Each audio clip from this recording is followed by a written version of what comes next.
Welcome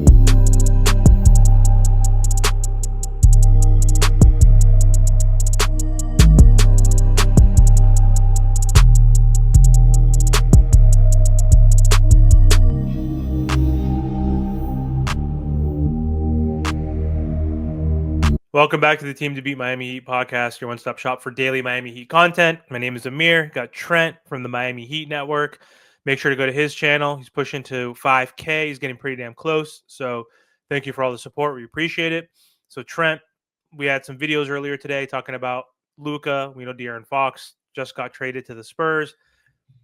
Been crazy. We still have 5 more days, but the De'Aaron Fox trade was expected, right? We filmed with Mark Haynes, Chris Haynes' brother, and he works for Sacramento, covers the team. He expected it. He thought the Spurs was the likely outcome, and he didn't think he'll go anywhere else, and he was right. So that was expected. Luka, we can get into that later. Like that shit's crazy, but the one guy who's been in the rumor mill for the last month that requested the trade is literally the guy who has not been traded yet, right? Fox technically didn't request a trade. He came out and said that. His wife did too.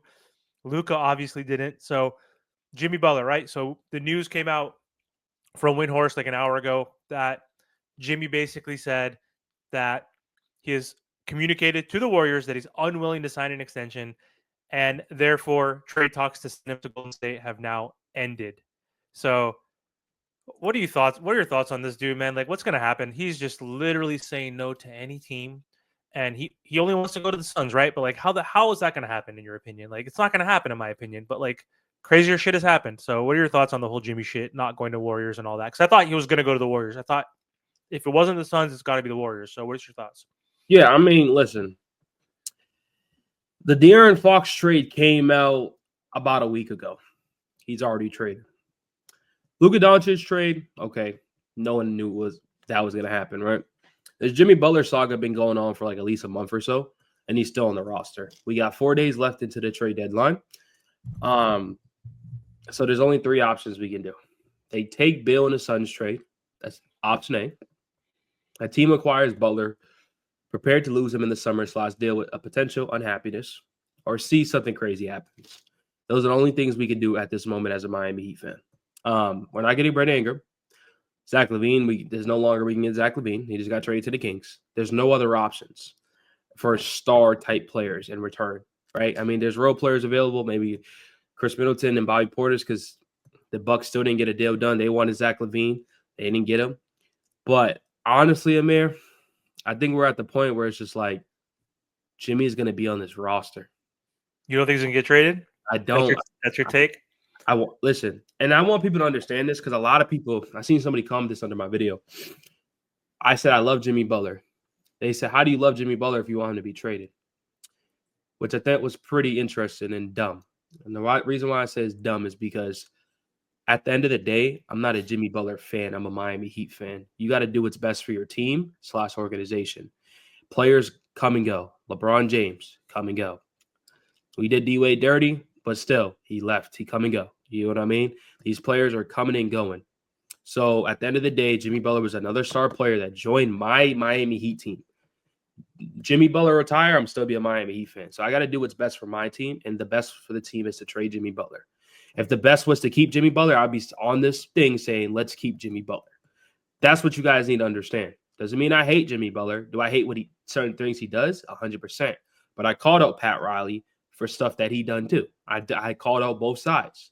There's a reason why a lot of teams don't want to trade with Miami Heat. You know why? It's because of Pat Riley. He's stingy. He's arrogant. There's a lot of stuff with Pat Riley. There's a reason why we haven't landed anything in a moment. We hate the Lakers, but at least the Lakers, they land superstar players to run their franchise for the next 10 years. It seems like every single time. I mean, we can go back in the day till now. You know what I mean? Landing LeBron was hard. Like landing, that's the GOAT. Now you're landing Luka. You know what I mean? So it's just like the Miami Heat, we're doing what's best for them. And I think the Miami Heat, what's going to happen is that Jimmy Butler is going to finish the season, and we're going to lose Jimmy Butler for nothing. I mean, the only silver lining still, even though cap space isn't the greatest thing right now, because yes, cap space is important, but when it comes to trading for players, we don't. I mean, when it comes to getting players, you don't get them through free agency anymore, right? We all know that. You get it through sign-in trades Yep. or through trade requests or trade demands. But it's still going to be in a scenario like the Clippers, which they ended up okay, right? Like they gave Paul George one of the worst contracts in NBA history, right? So 200 million for the next 4 years. He's 34. He's already missed 20 games this season, right? He's podcasting more than he plays. So, but the Clippers still were able to get Derek Jones Jr. They're going to have money to pay Powell. Who else did they pick up? They picked up a couple players with the cap space, right? They got Batum back or whatever, right? So like that was the benefit in a sense. Like that could happen to the Heat, but like hearing that for like the value of what we could have got for Jimmy Butler theoretically if we traded him this offseason when we said no to the extension, but and we should have expected it to a certain degree that he could have gone nuclear and went crazy because he's done that everywhere he's been, right? So like the Heat should have known that Jimmy's capable of flipping a script, right, and burning bridges, and but also they thought Jimmy loved it here. Like they thought, let's just see what you can do. Like put up and shut up. Like he said it in the off season. Like he's like, I don't need money. It's only $1. You know what I mean? I just want to play and win with my teammates and all that shit. But that's all bullshit. Like he has an ego. Otherwise, like he should be just putting up like and playing as hard as he can to earn that contract from us or for someone else. Like he's burning the bridges. Like what other team's gonna want him besides the Suns, though, right? Like who's gonna want to give him an extension? He's saying no to the Warriors because he knew they weren't gonna give him an extension. But like he doesn't even want to play with Curry, who's still a top 7 player in the NBA right now, top 10. You know, especially when it comes to playoff time, right? He's getting older. He's doing the load management thing, but they still have a solid team, A+ organization, good coach. Like he doesn't want to play with Curry in a good situation there. Like what do you think? So there's no world you think he goes to the Suns, right? You think he's going to stay at least for this? I mean, okay. I'll say this from different perspectives. As a NBA fan, yes, let's get him to the Suns. As an NBA fan, let's get him to the Suns, right? Because now this will be the best trade deadline in NBA history. 3 star players, 1 superstar player, 2 star players, and 1 that is our superstar in the playoffs has been traded. I haven't seen that in a long time. And that's not even including other players that may get traded too, right? So as an NBA fan, yes, let's trade him to the Suns. As a Heat fan, yes, let's trade him to whatever team, right? Whatever team. Let's get the best offer available.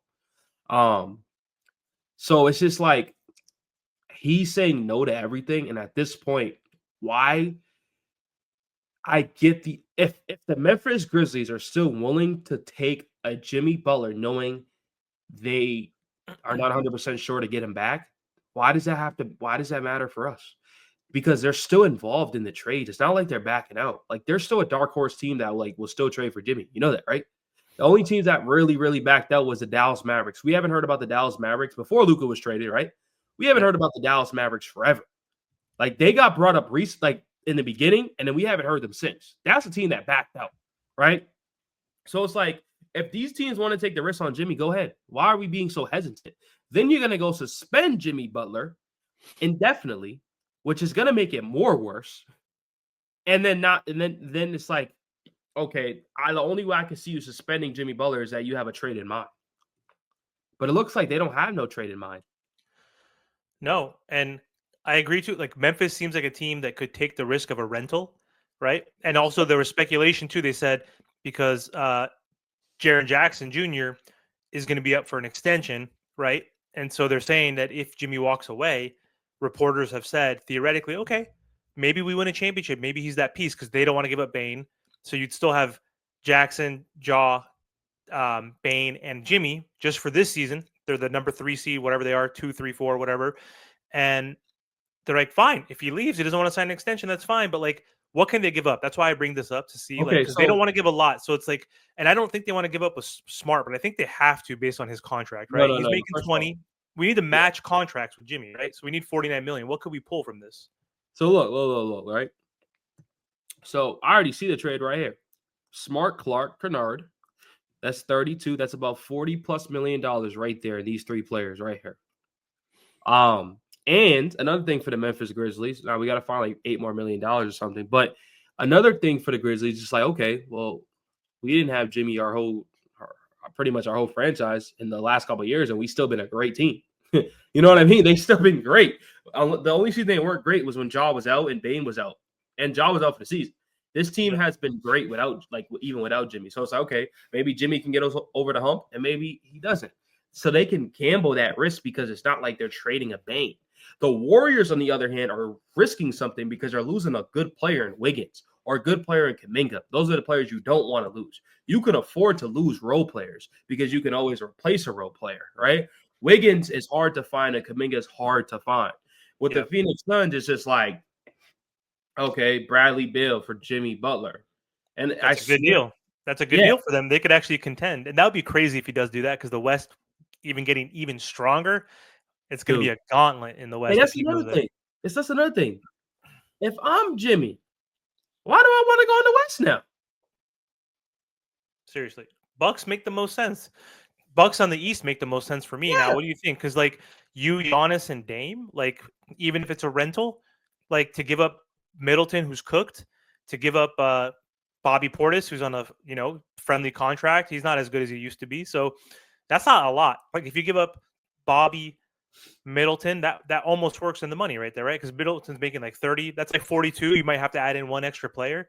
Like, why would you want to go to the West and play just because they could give you? It's just the extension. It's because the owner said he will give him an extension. That's it. If I'm Jimmy as the basketball player, I'd rather deal with the struggling Celtics and the Cavaliers that I have no faith into the playoffs. Straight up. I'd rather deal with that because in Jimmy's head, right? You're like, I'll beat the Miami Heat. I don't got to worry about the Miami Heat. They're not going to make it to playoffs. In his head, right? Outside of that, Philly's trash. New York, you can probably beat. Who's in the East? Indiana? So why do you want to go to the West? So now you're in the West. Can we put up the standings real quick? I just want to show something what Jimmy's going to have to deal with in the West. Yeah. I just want to show something real quick. Honestly, now that I'm thinking this, I'm thinking the Bucks come out somehow. I think they're going to pull it off somehow because, like, to your point, like, if we're absolutely not getting him to the Suns because no one wants Bradley Beal, that's the biggest issue. Then why not pair up with Giannis and Dame, like, in the East? Like that, Giannis is the top 4 player, right? That's what I'm saying. So look, okay, now let's go to the Western Conference real quick. Let's go to the Western Conference. All right, I'm gonna name every star. I'm gonna name every single star, right? So look, Thunder. Jalen Williams is an all-star player, like it or not. Shea, a superstar player. Chet Holmgren would have been a star player if he never got hurt. And he's going to come back, and he's still going to be healthy. And they got Hartenstein too. Memphis, hate John Moran or not, he's still good. Jaren Jackson Jr. is a all-star this year. He is playing good basketball. He just hit 9 threes today, right? Then you got the Rockets, who've been playing incredible basketball lately. And Mem Thompson is turning into a superstar player eventually, right? You got Jalen Green and Sengun. Then you got the Denver Nuggets. Struggling or not, they got the best player in the NBA up there with Shea and Jokic. The Lakers, you got Luka and LeBron. The Clippers, you got Harden and Kawhi. The Timberwolves, you got Anthony Edwards and Julius Randle. The Phoenix Suns, you got obviously that's the team that's going to get traded to. The Dallas Mavericks just added AD. They got better. The Kings got we're going to see what the Kings do, but they added more. They added Levine. They lost Fox, but they still added Levine. The Warriors are still going to be solid. They're still going to be fighting. And then you got the Spurs. I just named 12 teams. Why does Jimmy want to go through all that?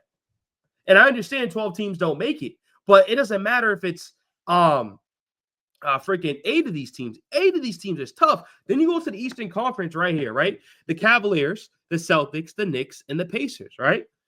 I'd rather deal with this than deal with the West. Hell no. The West is just got way too hard. Way too hard. When you got the greatest player of all time with a top 5 player on your team in Luka, that's incredible. When you got Shea alone is probably 2 people. Let's be for real. Shea alone is probably 2 people on there. That dude's incredible. The dude's dropping 50 like it's nothing. Like the Rockets look good. Like it's a lot. I don't know why, Jimmy, but I'm starting to realize the Bucks do make sense. The Bucks lost the last 3. Look at this. They lost the last 3. They're currently on a 3-game losing streak. They wanted Levine. Levine headed to Sacramento. So I don't think the Bucks stand still. They're going to have to make a move to still improve. They have to optimize because they went all in on Dame, losing Drew Holiday. And Dame's 35, and Dame's still balling at 35. And, Giannis is not getting any younger. He's 30. Giannis got hurt last playoffs. He got hurt against us in the playoffs multiple times. Like, Giannis is a beast in his prime. Like, and Dame is in his last couple years of his prime, right? So I'm gonna call this my prediction. If it's a crazy thing, like an unpredicted kind of thing, even though they've been part of the conversation, I think the Bucks could be that new dark horse team because the Warriors are out theoretically. Because Windhorst said they're out because Jimmy said no.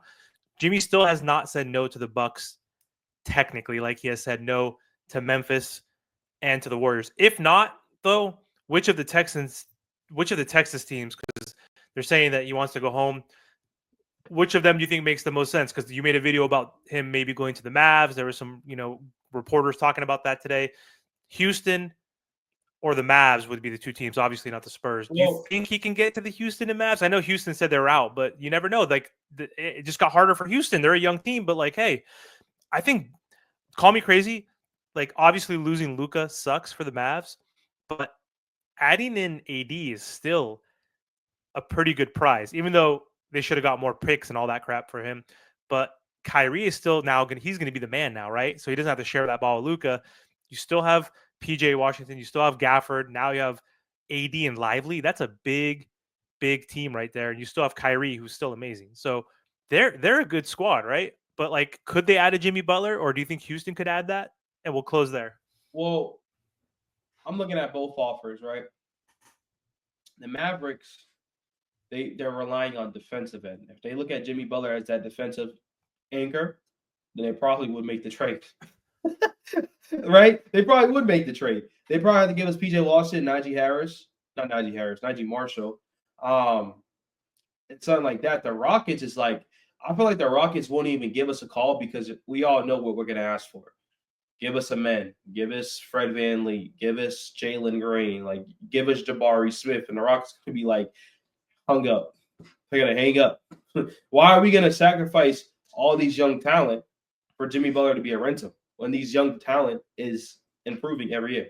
So the Dallas Mavericks make more sense because it looks like they're going all in. And even their general manager, Nico Harris, came out and said, listen, I might not be here in the next 10 years, but I know I'm going to be here for the next 3 to 5 years. I'm going to do what it's going to take for us to win a championship. He could be a good fit, though. I mean, like, imagine Kyrie, Jimmy, Lively, probably Gafford and AD. Like, because I mean, maybe they'll give us Gafford instead of Washington, but like they have a lot of bigs now, right? Now with AD, Lively, and Gafford, they can give up one. And for Jimmy, that's like that perfect piece with right, because then he's the closer. You got Kawhi, not Kawhi. You got Kyrie, who obviously who's going to get you the buckets. He's going to be playmaking, distributing. You got AD, who's going to be a two-way defensive machine. Obviously, he's averaging 27 points a game. Then you have Jimmy. Give us like 20 points off. Give us 20 points in the playoffs per game, and that's all they need. But not only that, though, Kyrie Irving, Klay Thompson, Jimmy Butler, Anthony Davis. Oh God, Klay's even perfect to spread the floor. Look at that. Kyrie, Klay, Jimmy. Crazy. Look, so this is the starting lineup: Kyrie, Klay, Jimmy. Let's say Gafford and AD, because AD would want to go to the 4. He always wanted the big, right? So you have that's in it. That's a solid, and then you have Lively off the bench, and Dinwiddie off the bench, right? You have Dinwiddie, Lively, and whoever else. I don't know who else is on the team, but that's. I mean, but they got what's his name? Max Christie is a good young player on the Lakers. I mean, that's in the rotation off the bench. I mean, you probably have to get traded again too. Who knows, right? They can double trade. That's true. All right. Well, who knows what the hell's going to happen? But like you said, we got 4 days left. I think he's going to get traded. I don't know. I think the Miami Heat are just going to say, screw it. Just give us some peanuts. We'll see what we can get. Like maybe Memphis pulls the trigger with the trade you said. Maybe the Bucks somehow pull it off with Middleton, Portis, and they say, screw it. We'll take the rental. Like those are the two teams I think that make sense. Memphis and the Bucks could be the two teams that need that extra oomph that could say, fuck it. Let's just take a rental. We're not giving up a crazy amount. And let's do it. That's why I think he's still going to get traded. But I'm with you too. I could see a world where the Heat don't trade him, figure out how to suspend him or whatever, for the rest of the season somehow, and let him walk or figure out a sign and trade next season. But I don't see that happening because he's so detrimental to this team at this point. And like, how can you suspend him after 3 times? You're gonna suspend him 4 times, 5 times? That doesn't seem likely. So I think of Memphis or the Bucks. But to your point, why go west? So I'm going to lean and say maybe Bucks is my prediction. We'll see. We'll mark it. We could be completely wrong, but we'll see what happens. we'll see what happens. But anyway, thanks for hopping on, man. Appreciate it. Again, don't forget to subscribe to Trent's channel, Miami Heat Network, and thanks for joining, man. Appreciate your time.